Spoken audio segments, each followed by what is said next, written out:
दुर्गापुरा में हुई लूटपाट की वारदात। अलमारी ठीक करने आए दो बदमाश लाखों का जेवर लेकर हुए फरार।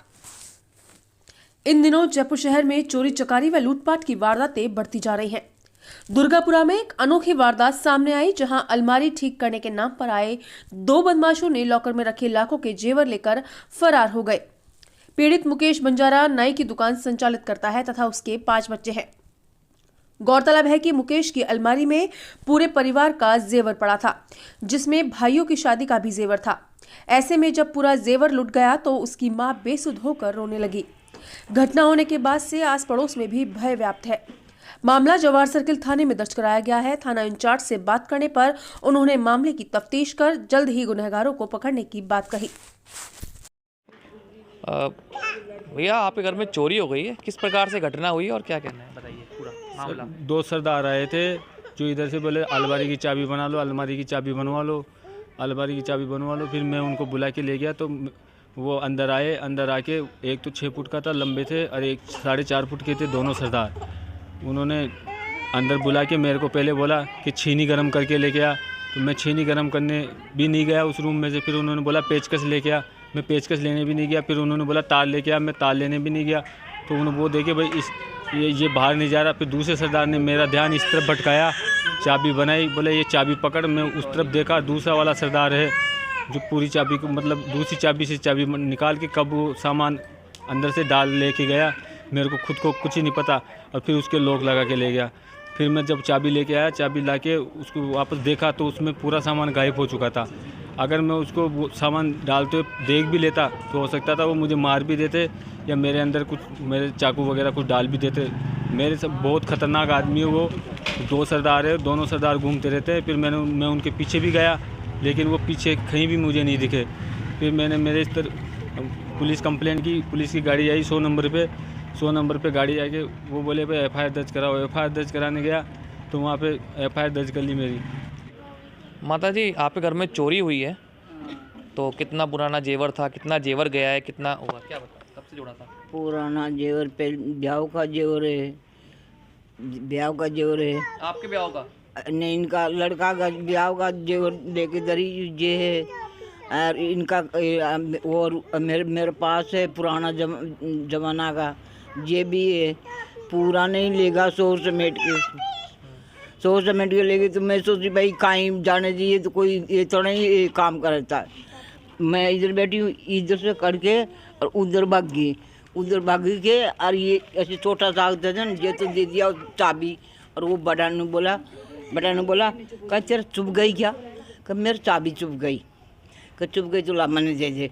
પછી नू बोला ये वो दुपट्टा सा था काला सा, ऐसे दुपट्टा सा मान बोल चाबी की अलमारी की चाबी सुधरा लो, ऐसे किया। कितना जेवर गया होगा लगभग माता जी? जेवर कितने लाख का होगा? जेवर होगा 5 लाख का। 5 लाख का जेवर था। हाँ। तो कितना कब मतलब उसका आपके पास? ये चांदी है, उनमें कहना जो ये गुलीमन सोना का ये सब चीज़ से, उसमें कुछ भी चीज़ कहीं भी कौन किया। ये अंगूठी, ये लेन देन सोना की ये और कोई बाई चांस 3-4 कड़ा चांदी का ही है, तसरा बड़ा। अब मैं क्या बताऊँगा, तरा किया मेरा घेना उसी कुछ भी कौन किया, सब किया।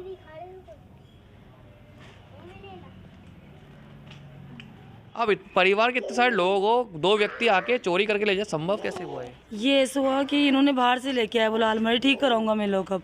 तो मैं खाना बना रही थी तो ये अंदर लिया है, अंदर ला के इन्होंने लॉकअप खुलवाने का वो करे। तो ये बैठे थे, इनको हटा दिया उधर से, जहाँ अलमारी के सामने बैठे थे ना उनको हटा दिया। वहाँ से ये हटे और चाबी पकड़े, इतनी सी देर में वो निकाल लिए। अब जैसे तुरंत इनको पता वो मैंने इनको बोला मैं कि आप चाबी लेके आओ, इसको चेक तो कर ले अपन अंदर से। जैसे चेक किया तो उसमें कुछ भी नहीं मिला। फिर तुरंत ये भगे तो वहाँ से आपकी शादी का जेवर भी था उसमें? सब कुछ पूरा, मेरी शादी मेरे ससुर जी ने डाला था, पूरे जेवर गए और पूरी फैमिली का जेवर था उसमें। आपके सामने ही चोरी हो गई, इस तरह की घटना जब आपकी कॉलोनी में होने लगी है तो कैसा लग रहा है, क्या बोल रहे हैं आप? देखो, हमने ना वो आए ताला सही करवा लो। तो मैंने मम्मी जी से कहा, मम्मी जी अपने भी लॉक ना ख़राब हो रहा है, अपन भी सही करवा लेते हैं। तो मम्मी जी ने कहा नहीं रहवा तो मैं तो नहारी चूँ, तो प्रेम ने बुला ला ऊपर से। तो मैंने देखा वो 3री मंजिल में थे, तो मैं आटा लगा रही थी। तो मैंने कहा कौन ऊपर जाएगा, रहने दो, अभी तो वो सामने गए, बाद में वो उतरेंगे जब बात कर लेंगे अपन उनसे। फिर वो आए नहीं ऊपर से, इसके पापा मनोज प्रेम जी आए नहीं, तो फिर मैं तो ना काम में लग गई। सुबह का टाइम था, 10 बजे खाना बना रही थी। फिर वो ना वो इनके यहाँ से भैया के यहाँ से निकले, तो मैंने कहा देखो वो तो जा रहे हैं, तो मम्मी बोली जाबत है, जा रहे हैं तो पाचा करा लीजिए रहबत है। तो 2 जने थे, सरदार जी थे, एक लंबे थे एक छोटे थे भैया, दोनों भैया। तो आज जाते हुए मैंने देखा था उनको। फिर मम्मी ने नहा के आई, तो मम्मी बोले अब जग गया है तो जाबत है, पाचा करा लेना आपस सही। फिर इतने में मुकेश भैया आए, उन्होंने कहा कि वो तो ले गए चाबी। इन्होंने खोल के देखा लॉकर, तो बोले गए। तो मैंने कहा अभी भी गए हैं भैया वो तो। फिर भैया उनके पीछे गए मुकेश भैया, तो इनको मिले ही नहीं वो तो। इन्हीं घर की स्थिति कैसी है और क्या लगता है कितनी परेशानी होने वाली है इनको? देखो इनकी स्थिति तो देखो, भी तो कमाते हैं खाते हैं, रोज ही का कमाना खाना है इनका। तो ऐसे तो है नहीं भाई, पुराना है, पहले का था जो इनके पास था वो जा चुका इनका। तो फिर दुखी हो रहे हैं। कल से खूब रोई थी इनकी मिसेज तो बैठ के बाहर, दोनों ही रो रहे हैं, दोनों जने। इन्होंने तो खाना भी नहीं खाया, हमारे सामने की बात है, ये सुबह 12 बजे की बात है। भैया कहा भी उनकी मम्मी ने इनको सबने कहा भाई खाना खा लो। बोले कि खाना कहाँ खाए, इनके तो सिर्फ दुख रहा है। बोले कि नहीं खाना, मेरे को तो नहीं भा रहा खाना। आंटी, आपके पड़ोस में जो आज चोरी हुई है, कैसा परिवार है ये और क्या लगता है वाकई में बड़ी घटना हुई है? बड़ी घटना हुई है, ले गए पूरा जेवर ले गए। अब पता नहीं, अभी तो अलमारी ठीक कराने के बाद हम ले गए अंदर। कैसी है इनकी आर्थिक स्थिति कैसी? पैसे वाले हैं, गरीब? पैसे वाले गरीब आदमी है, देखो ऐसे तो गरीब आदमी है। अब कितना दुखी हो रहा है बाप रे। 4 लड़के हैं इसके, इस लड़कियों के लिए रख रखा है ऐसे जोड़ के, क्या भाई शादी करेंगे क्या करेंगे, इसलिए वो कितना रोया कितना। अब वो तो ले के तो चले गए, क्या करें। क्या है, माता जी की तबीयत भी खराब हो गई उनकी मिसेज की? बहुत रोई थी, तो कितनी रोई बहुत रोई। मेरी माता जी मतलब रोने से क्या होएगा, अब टेंशन तो होती है ना। कितने सालों से रह रहे हो कॉलोनी में? मैं तो कितने साल हो गए हमारे को तो यहाँ। पहली बार हुई ऐसी घटना यहाँ पे? पहली गली में पहली बार ही हुई, पहली बार घटना हुई। अभी बताओ भैया, दोनों मियाँ बीवी दोनों ऐसे रोए वो दिन। हमारे को भी देखा नहीं गया, इनको बहुत बुझका के रोटी पानी तो खाओ, टेंशन करने से क्या है। आप यहीं पे कॉलोनी में रहते हैं? जी सर। इस तरह की घटनाएं जब होती है क्षेत्र में तो डर तो है ही, क्या कहना है? सर, जैसे कि अपने सुरक्षा के इंतज़ाम से देखा जाए तो यहाँ पर जो पुलिस वाले भी आए बताए थे, मेरे को ऐसा लगा तो सुनने में आया, तो उन्होंने ये कहा कि आप पकड़िए पहले। तो मुझे एक शर्मिंदगी सी महसूस होती है जब एक आम आदमी की सुरक्षा के लिए एक पुलिस जिम्मेदार है, तो पुलिस ये कह रही है कि एक बार आप पकड़िए, तो फिर हमारी सुरक्षा की जिम्मेदारी किसके हाथ में है? मतलब आप कहना है पुलिस ऐसे कहती है आप लोगों की, आप पकड़ो चोर को? हाँ, चोर को आप पकड़िए, उसके बाद में हम कार्रवाई करेंगे।